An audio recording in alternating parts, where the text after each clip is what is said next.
আজি পাঠ কৰিবলৈ লোৱা কবিতাৰ শিৰোনাম মোৰ উজাগৰি নিশাৰ এটি প্ৰেমৰ কবিতা তুমি। কবি ৰমাকান্ত দাস।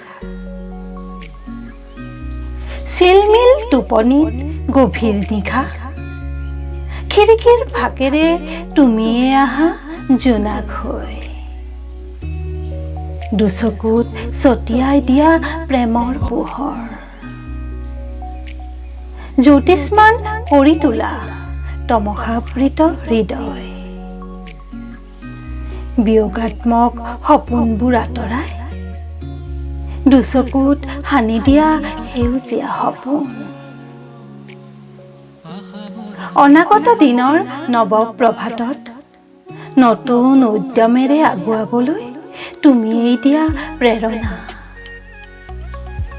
শব্দহীন হৃদয়ৰ অনুভৱৰ পথাৰত তুমি এটা পূৰ্ণাংগ কবিতা, যি কবিতাৰ প্ৰতিটো শব্দৰ ৰসস্বাদে মোৰ জীৱনৰ কোহে কোহে বিয়পাই প্ৰেমৰ নিজৰা, যি কবিতাৰ প্ৰতিটো শব্দৰ ৰসস্বাদে মোৰ জীৱনৰ কোহে কোহে বিয়পাই প্ৰেমৰ নিজৰা।